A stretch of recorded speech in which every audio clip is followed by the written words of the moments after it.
Today's topic will be on should your band have a contract for live performances? I mention frequently for people to give me suggestions on what to talk about. So, one suggestion for today's topic came from Gary in Tampa Bay, Florida. He messaged me and wanted to know if a band should use a contract for live performances. And he said they were scheduled to play a show that had been on the books for several months. And then 4 days before this show that they were going to put on, 2 hours, I don't remember what the event is. He didn't say what the event is. They were scheduled to play this event for several $1,000s. And 4 days before the show, the person that booked them canceled them because they found another band for half the price of what they were charging. So here's a band that had on their books, and sometimes people's books are only up here, this show that they were going to have a nice paycheck, and had been on there for several months, had the rug ripped out from underneath them, and now another band is doing it, and for half the price. Now, that's not unusual to hear stories like this, unfortunately. I have not experienced that myself, but I have heard about it quite a bit. And immediately you could see all kinds of problems or issues surrounding such a verbal agreement or a handshake agreement. Nothing really in writing. And I think at best this person said that their communication was only through phone calls or text messaging. So no emails, no contract. You know, and I think that we want to be people who trust other people and feel good about a conversation, because when they're trying to hire your band, you get excited. Oh, we have a show, and especially a nice paying show. You feel good about yourself and feel good about those discussions with those people, and then suddenly you get sideswiped by, I don't know how the other band came into the picture. I have no idea. All I know is what I told you, is that another band came along, and that person who had booked the other band booked the other one because it was half the price. So he said thousands of dollars. I'm not sure how many, but let's just say if there's 4 people in the band, that they were getting paid $4,000. Just for the simple math of it. Now this other band comes in, and now they're for $2,000.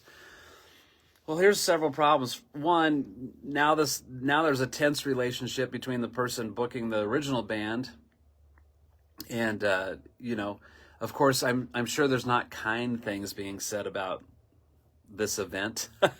Especially, I also don't know how much promotion went into, hey, we're going to be performing at such and such place at such and such time, and make sure you go. So that's confusing to the public. So that's bad on whoever booked that band too. Is now there's 4 days before the gig. Highly likely that the original band has told people, and that people are going to show up to see that band, and now they're going to be disappointed when they show up, and then there's a different band that's playing. There's just a lot of stuff that's wrong with this whole scenario. And then on the other hand, the band that is strutting in playing for half the price. Now, I don't know if that band knows that they're playing for half the price, but that's a lot of money to leave on the table if it's a $2,000 difference, right? So band A, 4-piece band, getting paid $4,000. So just think that each person in that band more or less is going to make $1,000 a piece for 2 hours. Band B, if they have 4 people, now it's $500 a person, which still sounds pretty good. But imagine if they thought, oh, we could have played this gig for $1,000 a piece. There's just a lot of problems with this scenario. Well, come on, Fred. You know, just a local band playing for a couple $100 or whatever. Do you really need a contract? Is this, yes, you should. I've said many times over the last year or so to be in business. Be in business. I'm in business. I teach drum lessons. I record drums for people. We also use our recording studio for full production work. And I play live. This is my living. This is what I do for my job. This is how I pay my bills. This is how I take care of my family. It's not a side hustle. I'm in it for real. And because I'm in it for real, it has to be a business. I'm not lackadaisical with my students. I love my drum students. I love teaching drum lessons. Their parents are awesome if they're small kids. But guess what? Every single one of my students and or their parents have to sign this contract. This is a teaching contract. I don't teach them. I don't take them on as students until this is signed. And it's not a big deal to have them do it either. They check out my website, they find out about me either through a friend or they just stumble upon me. However they find me is great. But I'm in business and I need to protect myself. It also keeps the communication very clear about what the expectations are from my side and from their side. I've not had anybody turn their nose up at my contract or to dispute the agreement. And it has protected myself a handful of times because one of the stipulations I have in my contract with my students is that if they are going to discontinue taking drum lessons with me, I need a 30-day notice.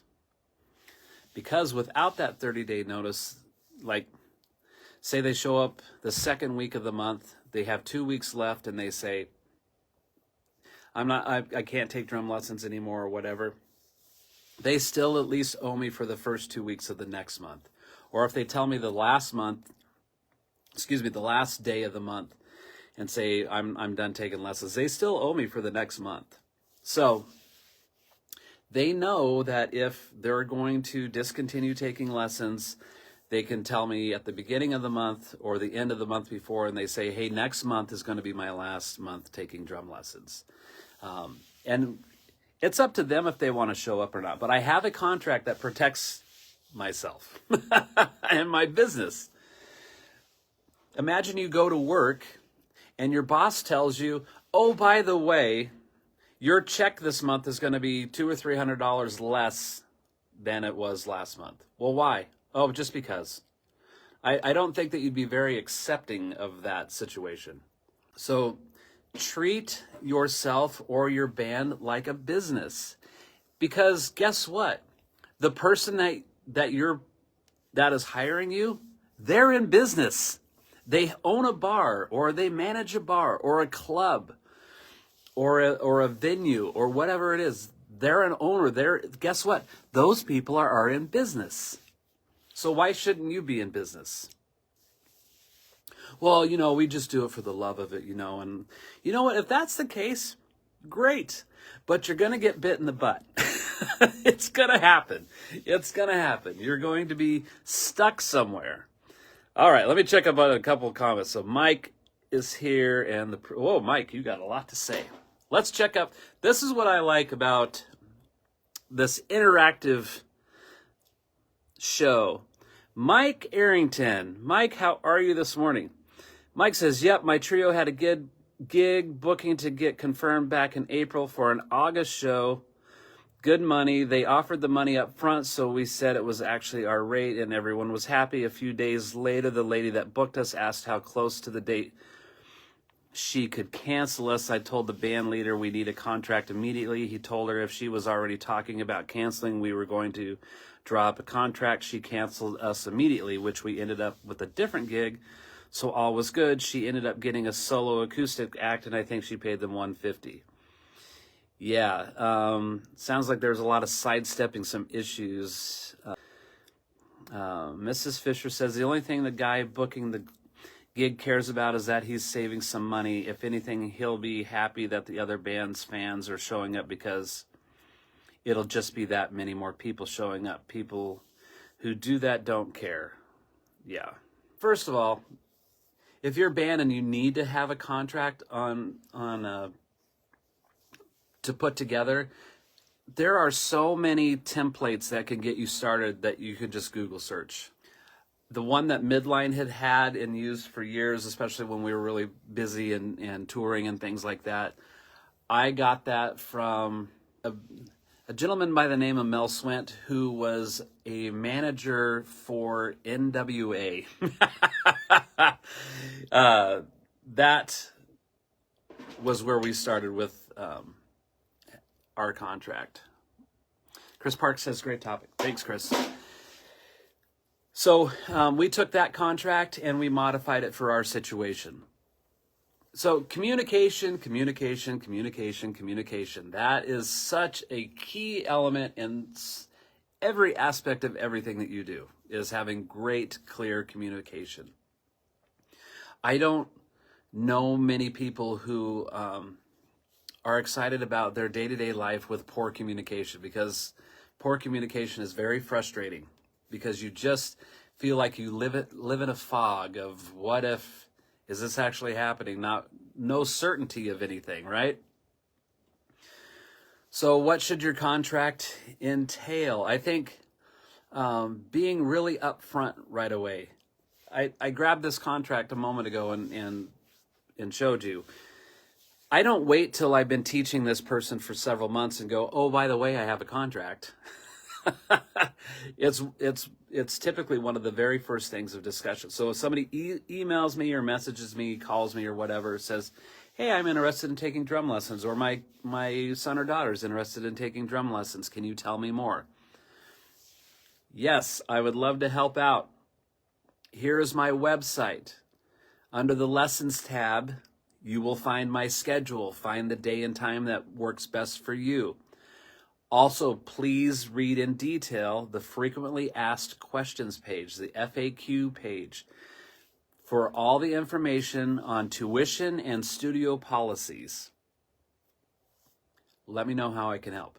That's about as much as I say. I don't say, well, I'm going to teach them how to hold the drumsticks right. And no. I don't have any of that discussion whatsoever. I want to take drum lessons. How do I get that to happen? Here's my website. Here's my schedule. And here is how I like to do business. I don't think it should be any different than when your band is getting booked to play a show. It doesn't matter if you're a solo acoustic guy that's playing the coffee shop for $100, $150, or if you're in a band that's playing for $400 to thousands of dollars, or whatever the case may be. Even if you're playing for free, oh man, playing for free makes me go,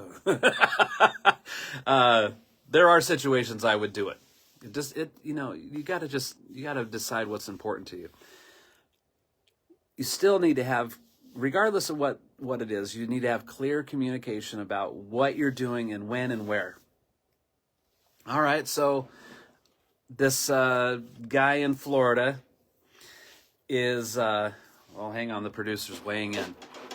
Let's see. You also might want to make sure you've got the right person at the club signing the contract. Yes, very good point. The one who actually has the authority to sign and can be held accountable. If you have to go to small claims court or something, some clubs will have another guy do the booking, and then the guy disappears, and now you've got the contract, and the owner knows nothing about it. Yes, exactly. In many cases, all I could do is relate this to my own experiences, because I've done a lot of booking myself. Mary used to do a lot of booking for Midline. We had a management company that used to book for us when we were on the verge of getting signed and all of those kind of things.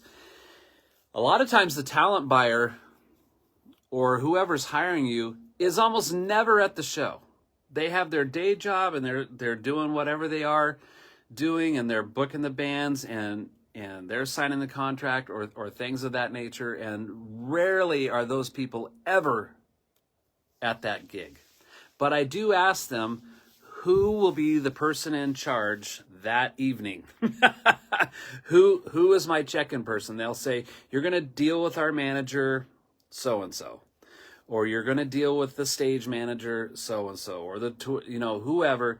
But make sure you find out if there's somebody else in charge other than them day of the show.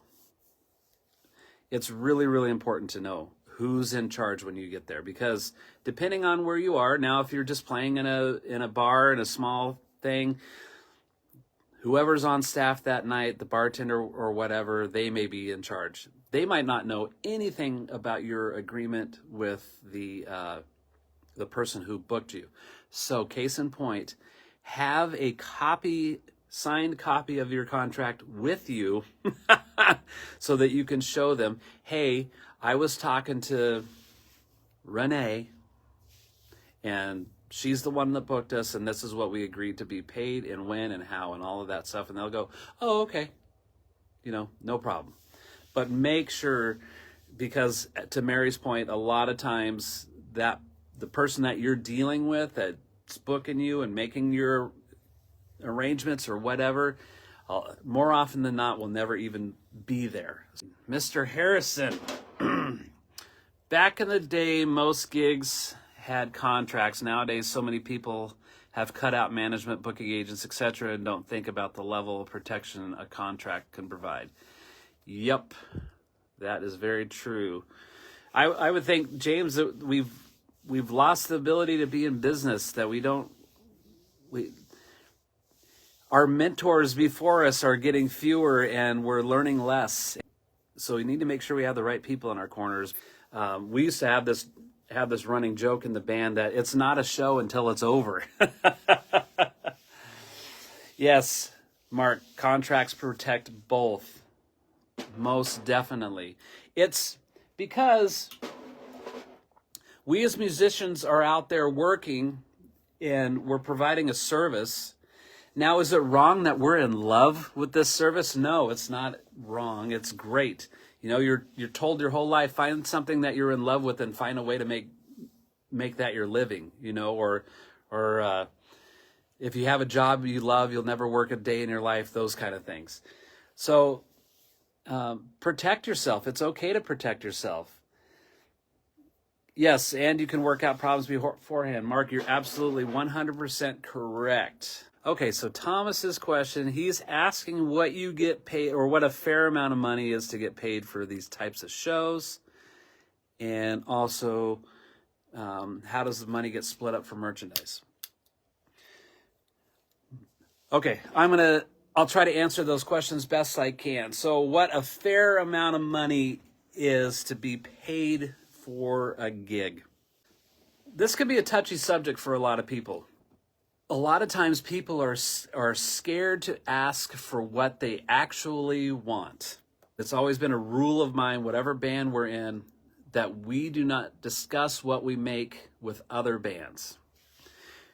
And the reason for that is we're charging an amount and getting paid amount that we are comfortable with, that is benefiting us. Now, that may or may not be more or less than what another band might charge. I don't care what other bands get paid. All I'm worried about is how I'm taking care of my world.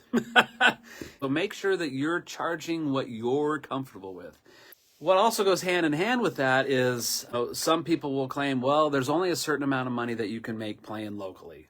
Like the local bar downtown is only going to pay a band $400 or $300 or whatever the case may be.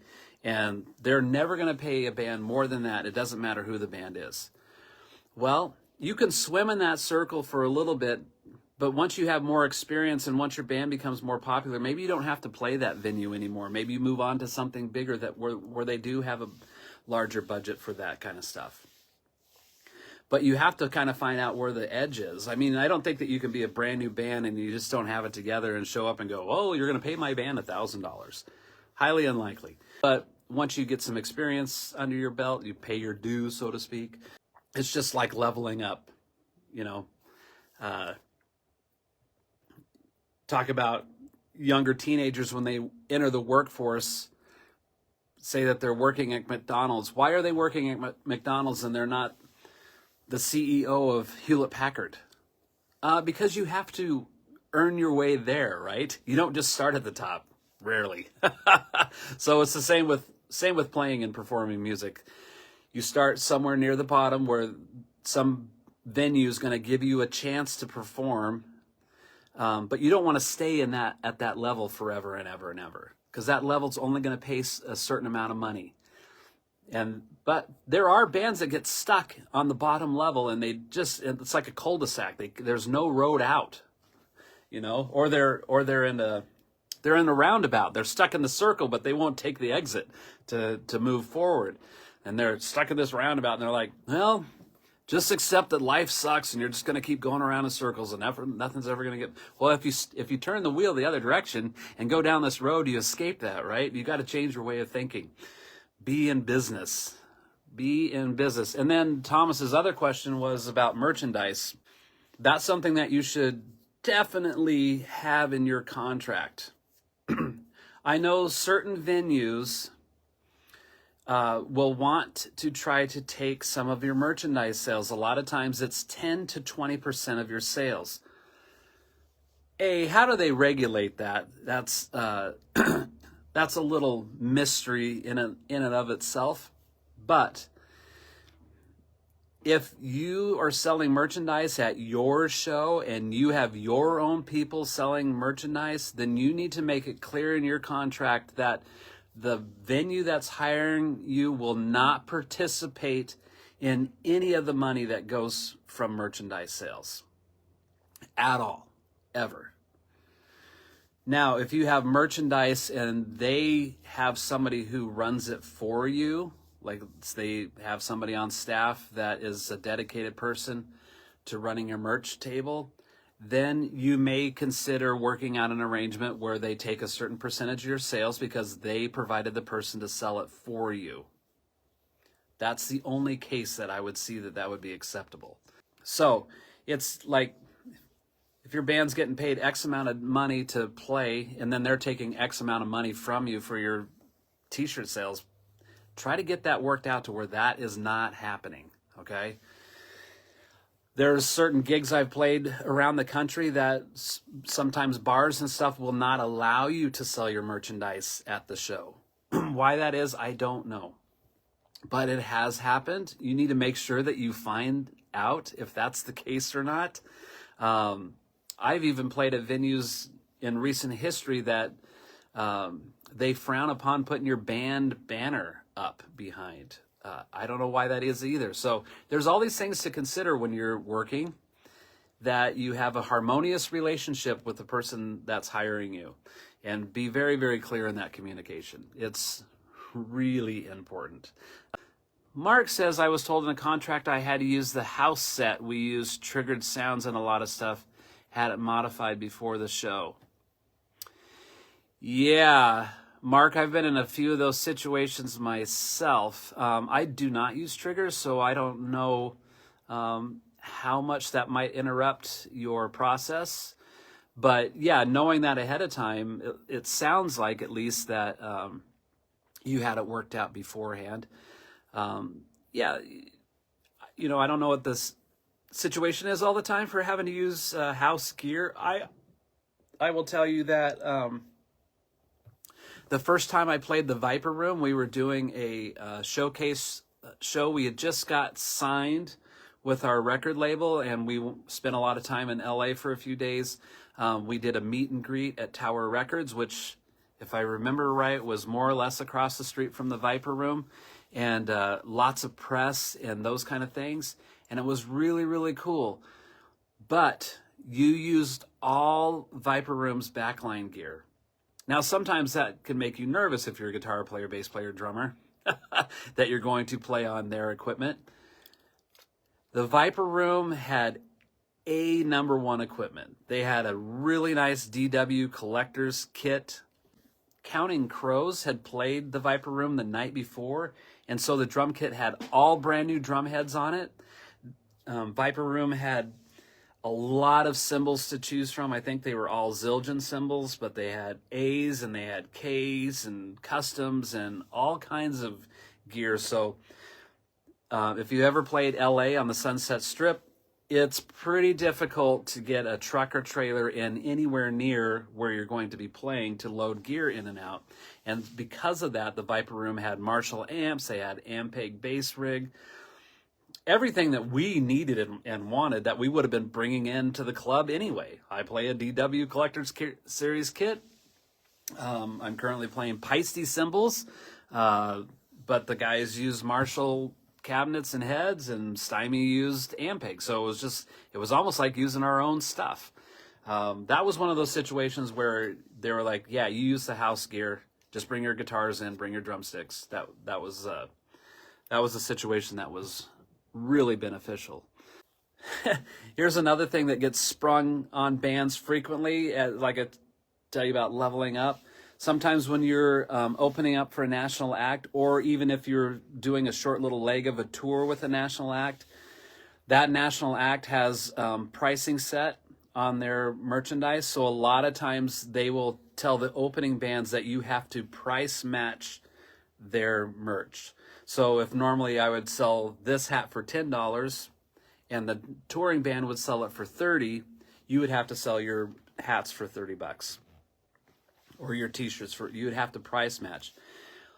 And also, you need to find out if you can sell your merch through the whole night, because sometimes touring bands, being part of a touring band myself, not only do you rely on the money that you're getting paid for the show, but you're also relying on the money that you make from merchandise sales.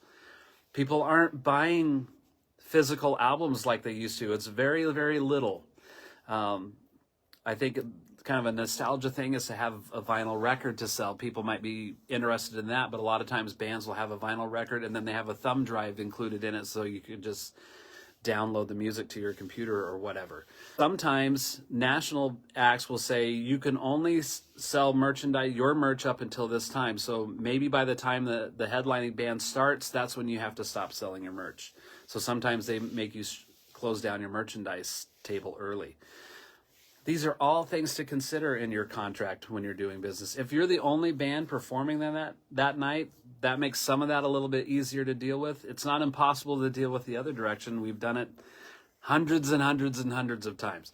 But be really clear in your communication. Be really clear in your communication. And I don't think, like James Harrison had mentioned earlier, is that contracts seem to be kind of the way everything ran, and then as time progressed, it's like got further and further away from that. I think sometimes we lost our business sense. I have a lot of friends who are a little bit older than me who were making a heck of a living through the 80s and early 90s and even into the 2000s, making a good living playing music, even if it was their side hustle, but they treated it like a business. And I think we've kind of gotten away from that, or at least it appears to be the case. But I think it was Mark had said, you have a contract that's going to protect you and them, because you have a clear understanding from both parties about how this is all going to happen. Make sure you know how and when you are going to be paid. So are you going to be paid day of show? Is it cash? Is it check? Are they going to Venmo you or PayPal? Things like that. And then who's responsible? A lot of times you have to fill out a W-9 form. Now, is there somebody in the band who is always the one putting their social security number on that W-9 form and handing that in? Again, these businesses are in business, and when they're going to fork out a chunk of cash or whatever for entertainment, they want to be able to keep track of that on their books. So they have you fill out a W-9. There's some other workarounds. I would consult a lawyer if you ever get to this, but some states, California being one of those, sometimes you have to have a temporary work permit. So, there's things to consider. Then, if there's somebody in the band that's always using their social security number, that tax liability is going to land on that person. So make sure that everybody in the band has an understanding of how that's going to work when that comes to be. Or you can be a LLC or get a tax ID number for your band. Like if your band is in business and your band has its own checking account, or that's all stuff for people to individually figure out on their own. Is like, okay, how for real are we in this? Be in it for real. Because if you're in it for real, it won't backfire in the way that it does if you have nothing planned. Nothing planned. Make sure that you get paid. Like, I know some people, this happens more with municipalities. Like if the city hires you to play at the park, it might take them 6 to 8 weeks to pay you. Make sure you understand and know that up front, because a lot of times when you're dealing with government things, that can move extremely slow. Not always, but again, just being really clear in your communication. We're going to agree to do this thing for this much money, and the date, location, all of that stuff. One thing that you might want to try to know in advance is parking. If you're traveling, does this venue that you're working with, do they have an arrangement with a hotel to provide cheaper rooms for their entertainment? All of these things. And this is a good thing too, especially if you're a touring band. If you're a local band, you're going to go home and sleep in your own bed. So that's not going to be applicable. And a lot of times if you're a local band, you probably have a handle on where to park and all of those kind of things. It's still a good practice to ask. Downtown Boise has changed a lot. I know in the 90s and early 2000s and stuff, we would play downtown a lot, and we knew where the parking lots were. We knew the business owners really well. We knew exactly where we could pull our van and trailer in, unload, where we could park, all of that stuff. It's all changed so much. So you need to, even if you live in the city, you might want to just know where you can park and things like that. Yeah, every detail that you can think about, like brainstorm that. And like I said, you can find on Google some templates to at least get you started, and then you can modify those templates to fit your situation. As I'm wrapping this up, one of the last things that I see on my list is a cancellation policy. So this guy in Florida is saying, well, we had this verbal agreement, and then they canceled on us 4 days prior after 3 months of thinking this gig was booked, and then they had the rug pulled out from underneath them. Having a cancellation policy. Again, it depends on what the situation is. If you're traveling, if you're out touring and suddenly a gig gets canceled, you might have in your contract that says, if you're canceling us within a certain period of time, regardless of what the reason is, you still owe us half. So if you were supposed to get paid $4,000 for this show, like this guy in Florida, and they canceled within a week, that they would still owe them $2,000, even though they're hiring this next band for half the price. So they're still paying $4,000. They're just giving $2,000 to this band and $2,000 to that band. So yeah, yes, you can get that in writing, and yes, we've had that work out. Not just with Midline, but other bands that I've been pretty involved with where something happened. It's because you're depending on that income, that sometimes you still get paid half of what you were supposed to. And sometimes in those cases, that business or that venue or whatever it is, that booking agent, they may have an insurance policy in place too to protect them. Let's say they're doing a big outdoor festival and they've got several bands playing, and then they have weather that shuts it down. A lot of times those bands still get paid half, or they get paid something, and that venue or whatever may have an insurance policy in place in the event of something happening, that they're still protected in some kind of way. So both parties are protected. That goes in a whole nother direction. Yeah, make sure that you have a cancellation policy in effect. For example, I broke my leg the beginning of August. That sidelined me. Was not able to fulfill any of my performance obligations whatsoever. And I can't accept any new ones until I know where I am with this process. I still have a lot of road ahead of me on getting physically back to normal. So playing with Cliff Miller, for example, I broke my leg. Cliff still had contractual agreements for these out-of-town shows, and fortunately, with our network of friends, that Cliff was able to find a fill-in drummer, and so Cliff didn't have to cancel anything. He was still able to fulfill his obligations, and away they went. So there's all these little details to think about and to work through, but by and large, like Mark, I think it was Mark here that said, contracts exist to protect both parties.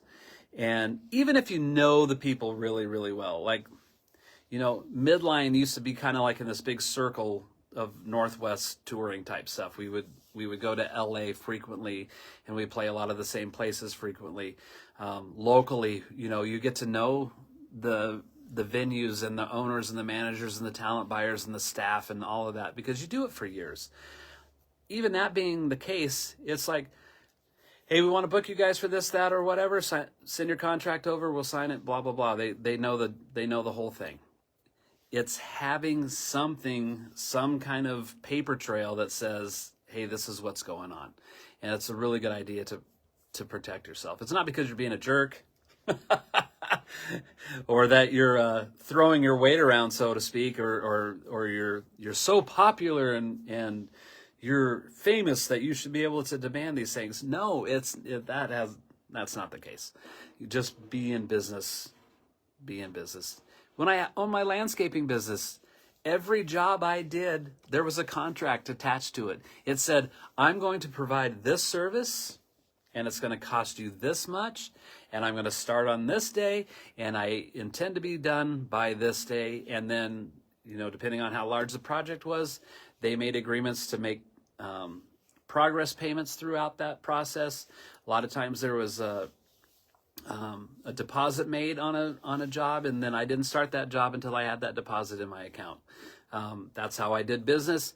Never once did that backfire on me, and I was in the landscaping business for a long time. So, just be in business. Just be in business. I hope that was helpful to most of you. In some cases, an email or text can be a step that can help because it's in writing. Yeah, exactly. Yep.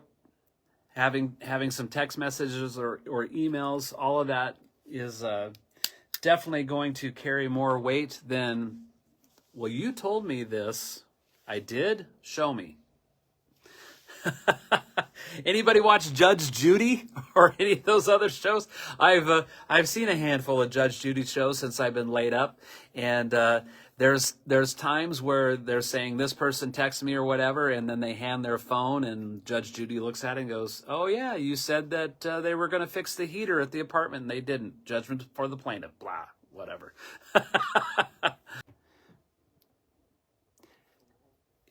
Mark, in what context did I say back to normal? Was I talking about my leg? I don't know. It could happen. You said that they would get back to normal with your leg, and I want to know what normal is. Oh, Mark, if you don't know, I broke my leg on August 9th. Really, really bad. I'm not able to put any weight on it or to try to walk or anything like that until November 5th. So I've been sidelined, so to speak. Yeah. So, Back to normal, yeah. Back to a normal operating person, a person who can walk and move around and all of that stuff. So at the moment, I'm lowering my leg back to the ground. So yeah, that's what I mean by back to normal. So if you, Mark, if you haven't seen, you can go to my page and revisit posts, and you can see see the whole disaster unfold before your very eyes.